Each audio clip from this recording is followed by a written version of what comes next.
yaitu tentang situasi dan kondisi sebelum kedatangan Islam. Nah, sebelum kita memulai pembelajaran kita hari ini, alangkah baiknya untuk kita berdoa terlebih dahulu. Ibu meminta satu orang memimpin doa di depan. Pada Maria mungkin bisa.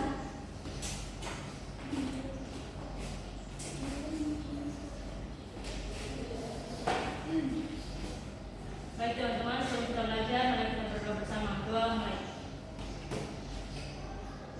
Doa selesai. Baik, dan Maria, terima kasih. Sebelum itu Ibu akan absen terlebih dahulu. Bunda Dina Sukadi, Daya Yuranto, Maria Daniati, Mama Triana Harun. Semua ya. Nah, oke, kita akan masuk pada tujuan pembelajarannya dulu, yaitu peserta didik dapat menganalisis jalur dan proses awal masuknya Islam di Nusantara. Nah, baik, sebelum kedatangan Islam pada abad ke-15 dan 16 Masehi, di wilayah Nusantara itu terjadi perubahan sosial yang luar biasa. Nah, perubahan sosial itu disebabkan oleh persebaran agama Islam berserta dengan sistem politiknya. Nah, perubahan tersebut itu di saat yang bersamaan bermunculan kerajaan-kerajaan Hindu Buddha, kerajaan-kerajaan Indonesia menggantikan kerajaan Hindu Buddha.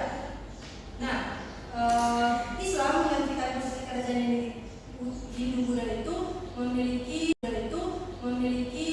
latar belakang dan beberapa faktor tertentu.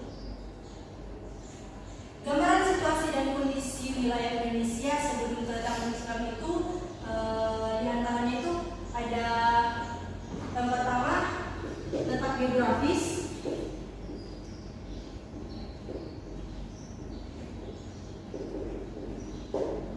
Nah, ada yang tahu nggak Indonesia itu terletak di bagian mana? Jadi Indonesia itu terletak di antara 6 derajat lintang utara sampai dengan 11 derajat lintang selatan, dengan 59 derajat bujur timur sampai dengan 95 derajat bujur timur sampai dengan 141 bujur timur. Jadi posisi itu menunjukkan bahwa wilayah ini berada di daerah khatulistiwa beriklim tropis dengan curah hujan yang tinggi. Nah, iklim disertai dengan angin musim itu dapat menyebabkan kemarau dan penghujan dengan beberapa waktu yang berbeda dan juga di tiap-tiap wilayah. Nah, keberadaan dua musim ini memberikan pengaruh yang kompleks pada berbagai aspek kehidupan penduduk. Nah, sebagai wilayah kepulauan dalam posisi penghubung jalur perdagangan darat Akasia, yaitu terutama pada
keempat, perekonomian dan perindustrian.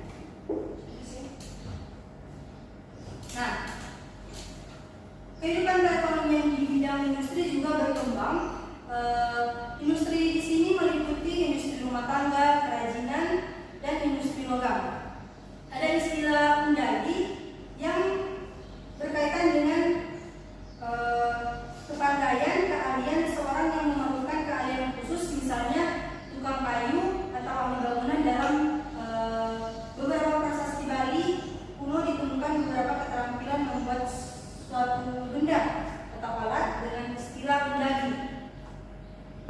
Dan yang kelima, sastra dan kesusastraan. Menurut Poelda Jatraka dan Z. Mulder, di mana dia telah berhasil menelisik sastra Jawa itu jauh ke masa sebelum masuknya Islam ke Indonesia. Pada masa Mataram Hindu Buddha, kitab Mahabharata dan Ramayana sangat mungkin telah dibuat ke dalam bahasa Jawa kuno pada permulaan abad ke-10.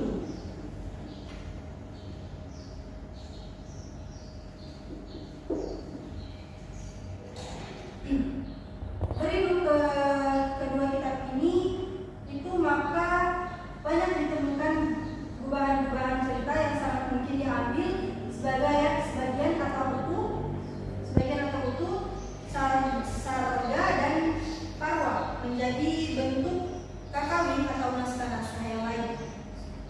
Bahkan seringkali naskah-naskah tersebut disesuaikan dengan kemuliaan yang ingin didapatkan oleh raja yang berkekuasaan ketika naskah itu diubah.